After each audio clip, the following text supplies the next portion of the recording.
माननीय मेंबर्स, मैंने बताया समय के बारे में, मेरी सीमा है। प्लीज माननीय संजय सिंह सर, उनको आप बोले, आपकी बात रिकॉर्ड पे वो जाएगी। अपनी पार्टी के लिए कह रहे हैं सर। आपकी बात रिकॉर्ड पे जाएगी, आपकी बात रिकॉर्ड पे जाएगी। आप बोले, आप बोले, आप बोले, आप बोले, बोले। ऑलरेडी दे चुका हूं जरा, प्लीज आप बोले, आप बोले, आपका सर सुन लीजिए, नहीं तो फिर वो आप प्लीज बोले। अच्छा, धन्यवाद मान्यवर। आपने इस महत्वपूर्ण राष्ट्रपति के अभिभाषण पे मुझे अपनी बात कहने का मौका दिया। मान्यवर, महामहिम राष्ट्रपति जी के श्रीमुख से बहुत सारी बातें सरकार के द्वारा कहलवाई गई और बहुत सारे दावे किए गए। ये बताने की कोशिश की गई कि कैसे हिंदुस्तान में स्वास्थ्य के क्षेत्र में, शिक्षा के क्षेत्र में, किसानी के क्षेत्र में, हर क्षेत्र में दावा किया कि कितना बढ़िया और अच्छा काम हुआ है। और महामहिम राष्ट्रपति जी ने वन नेशन वन इलेक्शन की भी बात की। सारे बड़े बड़े दावे, सारे अच्छे अच्छे दावे सरकार की ओर से जो लिख के उनको दिए गए थे, उन्होंने पढ़ा। लेकिन जो हकीकत है, मैं उससे आपको रूबरू कराना चाहता हूं और मैं समझता हूं इसकी शुरुआत अपने से करनी चाहिए। जिस एरिया में मान्यवर हम लोग रहते हैं, वहां से बहुत सारे लोग मिलने आए थे एक दिन घर पे। उनका एक एसोसिएशन है सर्वेंट क्वार्टर्स का। न्यायाधीशों के बंगले हैं, सांसदों के बंगले हैं, मंत्रियों के बंगले हैं, प्रधानमंत्री जी का बंगला है, महामहिम राष्ट्रपति जी का बंगला है, उपराष्ट्रपति जी का है, आपका है, सारे लोगों का बंगला इसी नई दिल्ली विधानसभा क्षेत्र में है। और मान्यवर, बड़े अफसोस के साथ ये बताना पड़ रहा है, उनकी पीड़ा आप सुनेंगे तो बहुत तकलीफ होगी। एक सांसद के साथ, एक मंत्री के साथ वो काम करते हैं, निवेदन करते हैं कि भाई हमें इस सर्वेंट क्वार्टर में रहने दीजिए। कई बार उनसे किराया लिया जाता है, कई बार ये कहा जाता है कि आप रह तो सकते हैं लेकिन उसके बदले में आपको निःशुल्क काम करना पड़ेगा। मंत्री जी चले गए, सांसद जी चले गए, उन सर्वेंट क्वार्टर्स को कोई नया सांसद आता है, कहता है खाली करो। उनके लिए कोई स्कीम नहीं है सरकार के पास। हम मांग करते हैं आपके माध्यम से सरकार से कि आप कुछ नहीं बोल रहा हूं सर। अरे आप बोले अपने। तो मैं मांग करता हूं आपके माध्यम से सरकार से सर कि कम से कम उनके लिए नीति बनाई जाए कि अगर वो सर्वेंट निकाले जाए तो उनको यहाँ पर एक कॉलोनी होनी चाहिए जहाँ पे उनको रहने का घर मिल सके। और अगर वो सर्वेंट क्वार्टर में रह रहे हैं, उनसे किराया लिया जा रहा है, उसकी जांच करा के कार्रवाई की जाए। और इसके साथ साथ जो सर्वेंट काम कर रहे हैं उनको पैसा क्यों नहीं दिया जाता, इसकी भी जांच कराई जाए। ये तीन विषय उनसे जुड़े हुए हैं। इसके अलावा मान्यवर, मैं बड़ी पीड़ा के साथ कहना चाहता हूं, वन नेशन वन इलेक्शन, आपने बहुत बड़ी बात की। One nation one election, one nation one election तो बहुत बड़ी चीज है सर। दिल्ली एक छोटा राज्य है, इस छोटे से राज्य में आपको चुनाव कराना है। यही संसद है, यही सुप्रीम कोर्ट है, यहीं पे चुनाव आयोग है। और चुनाव आयोग के नाक के नीचे जिस प्रकार गुंडागर्दी हो रही है, बहुत अफसोसजनक है। दारू बांटा जा रहा है, चादर बांटी जा रही है, रुपया बांटा जा रहा है, जूता भी बांट रहे बानवर। ये चीजें मैंने पूछा बानवर जूता क्यों बांटा? हाँ, रिकॉर्ड पे आपको ऑथेंटिकेट करूंगा सर, प्लीज ऑथेंटिकेट करूंगा। जूता भी बांटा जा रहा है। तो मैंने कहा ये जूता क्यों बांट रहे हो? तो कई जनता ही रिएक्ट कर रही है कि नहीं, ये जूता इसलिए बांटा जा रहा है कि इन लोगों के कर्म खराब है। मैंने कहा नहीं, ऐसे काम मत करना, अहिंसा के रास्ते पे हम लोगों को चलना है। तो मान्यवर, चुनाव में इस प्रकार की धांधली हो रही है। वोटर आईडी कार्ड लोगों से लिए जा रहे हैं, उनको पैसा दिया जा रहा है, उनको धमकाया जा रहा है, उनके हाथ में स्याही लगाई जा रही है। नई दिल्ली विधानसभा, कालका जी, ये जो भी बातें आप कर रहे हैं माननीय संजय जी, प्लीज, एक तो आपको ऑथेंटिकेट करके सब चीजें देनी पड़ेंगी एकदम। प्लीज सर, ये पार्लियामेंट है सर, पार्लियामेंट के नियम है। मैं दूंगा सर, पार्लियामेंट के नियम है। आप 238 में आपको पढ़कर सुना आपने दूं। निर्देश दिया है, मैं दूंगा। रूल 238 का बोलने में दूंगा। हर मेंबर ध्यान रखेगा, ये आपको मैं अनुरोध कर रहा मैं हूं। दूंगा सर, मैं दूंगा। I am not yielding sir, मैं दूंगा सारे प्रभाव। चुनाव आयोग पर कोई टिप्पणी आप नहीं कर सकते, संवैधानिक संस्था, ये भी रूल के तहत आप जानते हैं। पुलिस पे तो कर सकते हैं, कानून व्यवस्था पे तो कर सकते हैं। बोलिए बोलिए। नहीं, मैं सर दिल्ली का सांसद हूं, क्या दिल्ली के बारे में नहीं बोल सकता? दिल्ली में निष्पक्ष चुनाव नहीं होने चाहिए?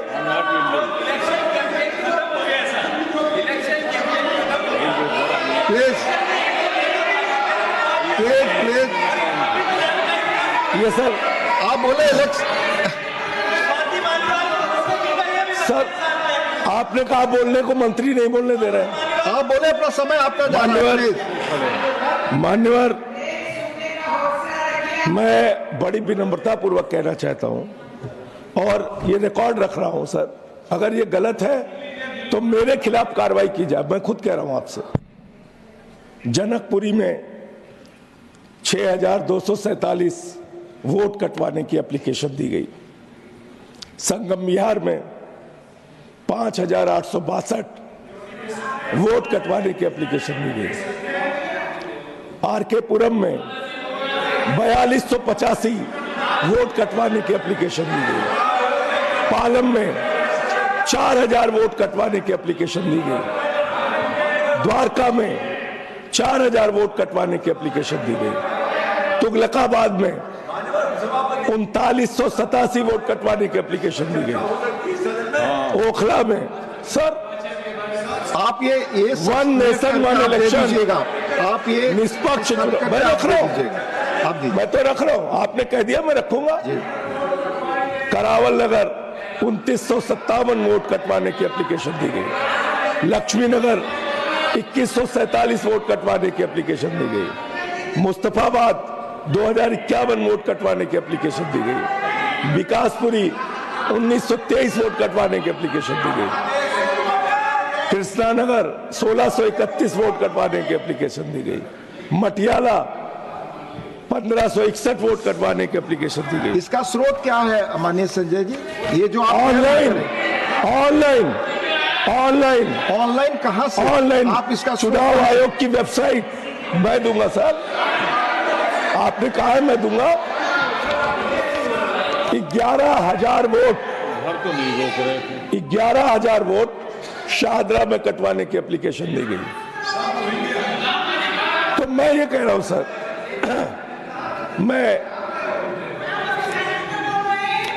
आप निष्पक्ष चुनाव कराएंगे।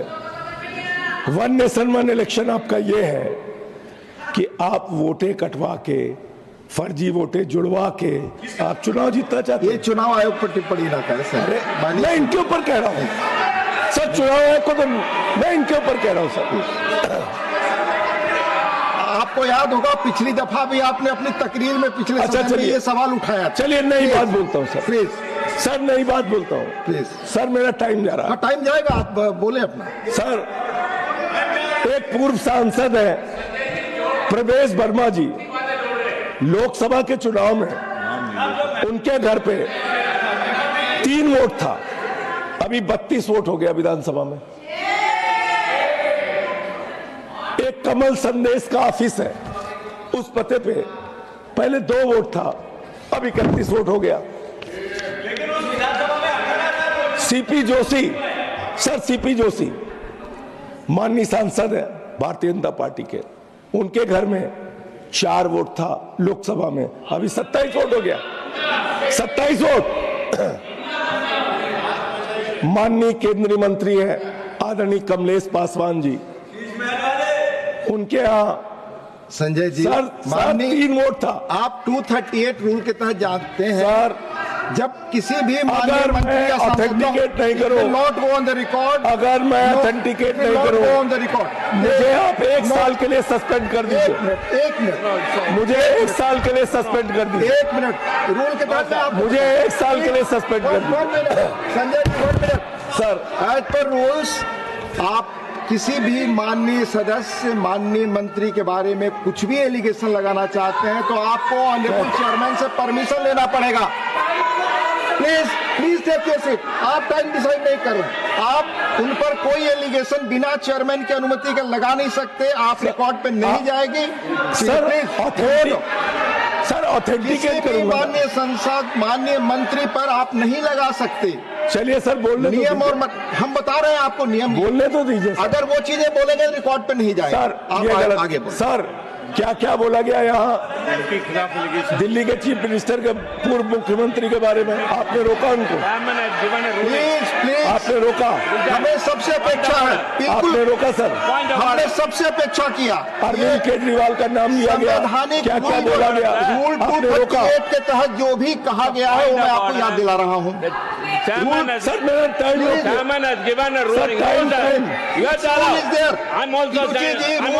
सर टाइम हमारा पहुंच गया। आप बोले sir please Kamlesh Paswan minister के नहीं जाएगा रिकॉर्ड पे। अगर आप बोलेंगे तो आई प्रोसीड। प्लीज हाँ तिरुचि जी, तिरुचि जी बोले। Sir, you are quoting rule number 238. 1, 2, 3, 4, 5.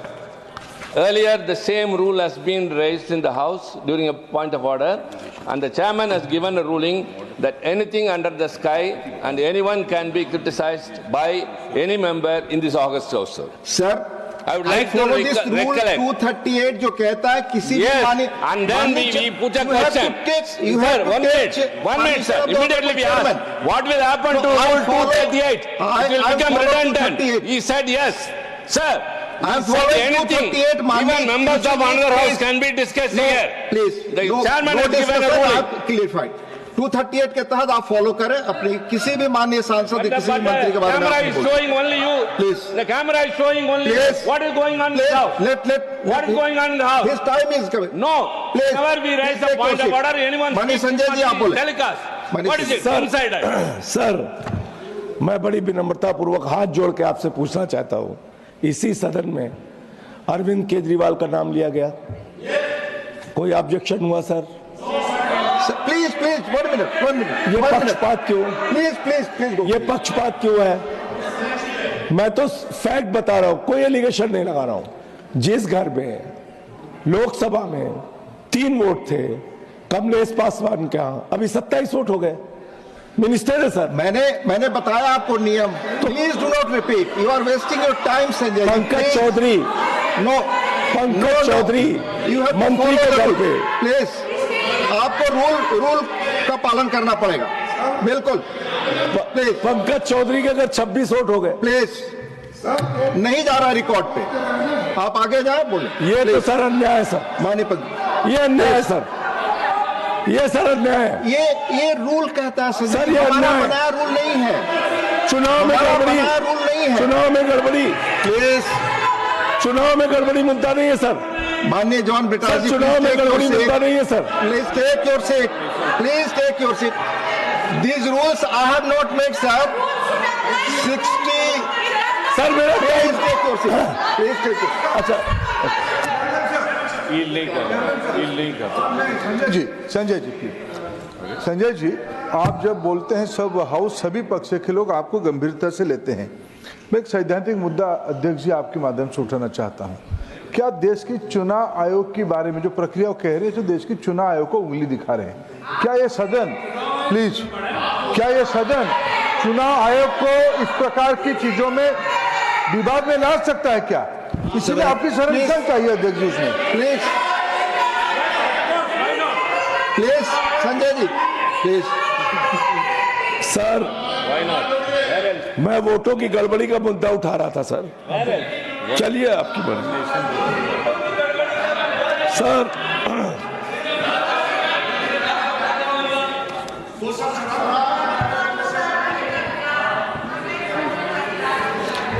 Sir तो इस तरीके से दिल्ली में निष्पक्ष चुनाव कैसे होंगे? आपको कानून व्यवस्था ठीक रखनी चाहिए। दिल्ली की सारी मशीनरी को आपने गड़बड़ी करने में लगा रखा है। ये चीज ठीक नहीं है। ये लोकतंत्र के लिए ठीक नहीं है, भारत के संविधान के लिए ठीक नहीं है, इस संसद के लिए ठीक नहीं है। एक और दिल्ली का सांसद होने के नाते एक पीड़ा है, वो भी आपसे कहना चाहूंगा। दिल्ली में 90% एरिया में प्रॉपर्टी टैक्स लगता है यूनिट एरिया मेथड के तहत, और जिस एरिया में हम लोग रहते हैं, जहां ये संसद है, एनडीएमसी एरिया में 2009 में वही यूनिट एरिया मेथड का टैक्स, प्रॉपर्टी टैक्स का नियम लगाया गया। 2019 में सुप्रीम कोर्ट ने कहा ये एक्ट 1994 में कोई संशोधन पार्लियामेंट ही कर सकती है। एनडीएमसी ने जिसके चेयरमैन अरविंद केजरीवाल जी थे, उन्होंने पास करके ये आपके पास भेज दिया कि भाई आप एनडीएमसी एरिया में यूनिट एरिया मेथड के तहत टैक्स वसूलिए। आप एक छोटा सा काम नहीं कर पा रहे हैं, जिससे इस पूरे एनडीएमसी क्षेत्र में रहने वालों को अनाप शनाप टैक्स देना पड़ रहा है। एक महत्वपूर्ण मुद्दा ये सर, मैं सरकार के जो कुछ दावे हैं वो बताना चाहूंगा। और कल काफी लोग नाराज थे सर, चीन चीन चीन चीन चीन चीन चिल्ला रहे थे। अरे भैया, झूला तुम लोग झुलाते हो, हैं? साबरमती की नदी पे ऐसे ऐसे झूला झुलाते हो, झूला झुलाते हो चीन के राष्ट्रपति को, आरोप अपोजिशन में लगाते हो। हमारे 20 जवान शहीद हो गए गलवान घाटी में, उसके बाद आपने कितना व्यापार बढ़ाया? मैं बताता हूं, देश को सुनना चाहिए सर।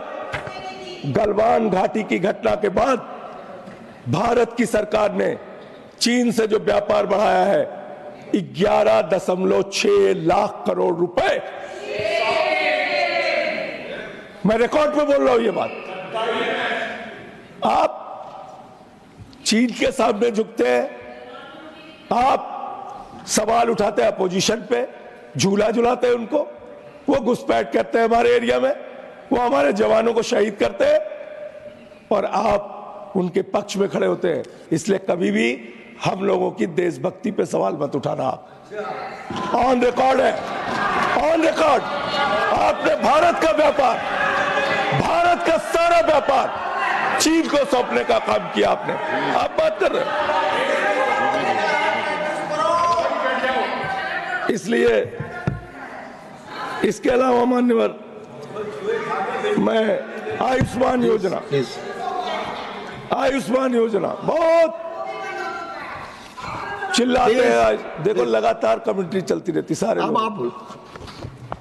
आयुष्मान योजना, जिसका डंका पूरी दुनिया में पीट रहे लोग।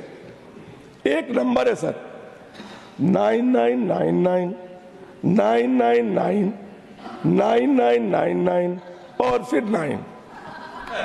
इस नंबर पे कितना रजिस्ट्रेशन हुआ है मान्य पता है आपको? 7.5 लाख लोगों का, 7.5 लाख लोगों का। यह है इनके आयुष्मान योजना का फ्रॉड, यह है इनके आयुष्मान योजना की हकीकत।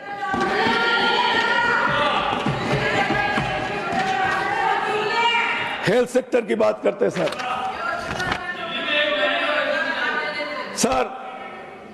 2% ये सरकार जीडीपी का हेल्थ पे खर्चा करती है, 2% एजुकेशन में खर्च करती है।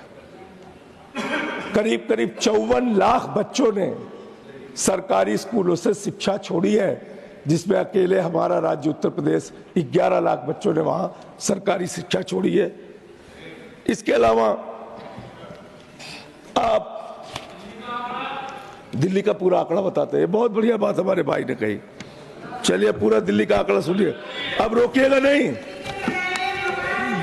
दिल्ली का पूरा आंकड़ा पढ़ता हूं। असलियत असलियत असलियत सुनाता हूं आपको। सर, दिल्ली के अंदर हमारी सरकार ने 10,000 किलोमीटर की नई सड़कें बनाई।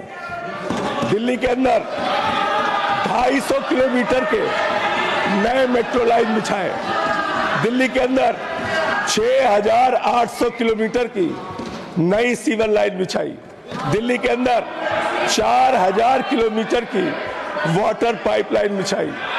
दिल्ली के अंदर 23,000 स्कूल के नए कमरे। अब देखिए, दिल्ली में नहीं सुन पा रहे, आप पेट में दर्द शुरू हो गया। प्लीज आप बोले, आप आपस दिल्ली के अंदर 23,000 स्कूल के नए कमरे बनाए। दिल्ली के अंदर 9,500 नए बेड बनाए। दिल्ली के हॉस्पिटल के अंदर, दिल्ली के अंदर 550 मोहल्ला क्लिनिक बनाया। दिल्ली के अंदर 3 लाख सीसीटीवी कैमरा लगाया। दिल्ली के अंदर 4 लाख स्ट्रीट लाइट लगाई। दिल्ली के अंदर जो काम केजरीवाल जी ने किया वो पूरी दुनिया में सबसे बेहतरीन काम करके दिखाया। और आप क्या करते हैं? सबको पकड़ पकड़ के जेल में डाला। बिजली फ्री, पानी फ्री, शिक्षा फ्री, इलाज फ्री, बुजुर्गों की तीर्थ यात्रा फ्री, माताओं बहनों के लिए बस की फ्री यात्रा। और चिंता मत करना, 2100 रुपए महिला सम्मान राशि 8 फरवरी को मुख्यमंत्री बनने के बाद केजरीवाल जी दिल्ली की महिलाओं को देंगे। संजीवनी स्कीम, 60 साल के ऊपर के बुजुर्गों के लिए पूरा का पूरा इलाज फ्री, चाहे 1 लाख का हो चाहे 50 लाख का हो, ये दिल्ली की सरकार कराएगी। दिल्ली की बातें सुनिए आप, आश्वासन पर ना प्लीज। दिल्ली की बातें सुनिए आप। तो सर, दिल्ली में हमने काम किया है, आगे भी काम करेंगे। ये लोग सिर्फ और सिर्फ बदनाम करने की, रोकने की, घृणा की, नफरत की, फर्जी वोट बढ़ाने की, चुनाव फर्जी तरीके से जीतने की कोशिश कर ले, लेकिन दिल्ली में 60 से ज्यादा सीटें लेके मुख्यमंत्री केजरीवाल। धन्यवाद डॉक्टर सस्मित पात्रा।